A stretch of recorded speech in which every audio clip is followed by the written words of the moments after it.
ವೀಕ್ಷಕರೇ, ನಮ್ಮ ಚಳ್ಳಕೆರೆ ಟಿವಿಗೆ ಸ್ವಾಗತ. ಇಂದಿನ ಪ್ರಮುಖ ಸುದ್ದಿ.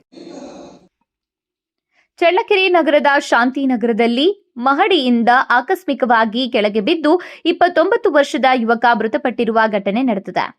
ಮೃತರನ್ನ ಹಳೆ ಟೌನ್ ನಿವಾಸಿ ಬಾಲಾಜಿ ಟಿ ಎಂದು ಗುರುತಿಸಲಾಗಿದೆ. ಭಾನುವಾರ ರಾತ್ರಿ ಸ್ನೇಹಿತನ ಮನೆಗೆ ತೆರಳಿದ್ದ ಬಾಲಾಜಿ ಬಳಿಕ ಮಹಡಿಯಿಂದ ಕಾಲು ಜಾರಿ ಕೆಳಗೆ ಬಿದ್ದಿದ್ದಾರೆ ಎನ್ನಲಾಗಿದೆ. ಗಂಭೀರ ಗಾಯಗೊಂಡಿದ್ದ ಅವರನ್ನ ಮೊದಲು ಚಳ್ಳಕೆರೆ ಸಾರ್ವಜನಿಕ ಆಸ್ಪತ್ರೆಗೆ ದಾಖಲಿಸಿ ನಂತರ ಹೆಚ್ಚಿನ ಚಿಕಿತ್ಸೆಗೆ ಚಿತ್ರದುರ್ಗ ಜಿಲ್ಲಾ ಆಸ್ಪತ್ರೆಗೆ ಸಾಗಿಸಲಾಯಿತು. ಆದರೆ ಚಿಕಿತ್ಸೆ ಫಲಕಾರಿಯಾಗದೆ ಮುಂಜಾನೆ ಮೃತಪಟ್ಟಿದ್ದಾರೆ. ಮೃತನ ಸಹೋದರ ನೀಡಿದ ದೂರಿನ ಆಧಾರದಲ್ಲಿ ಚಳ್ಳಕೆರೆ ಪೊಲೀಸ್ ಠಾಣೆಯಲ್ಲಿ ಅಸಹಜ ಸಾವು ಪ್ರಕರಣ ದಾಖಲಾಗಿದೆ.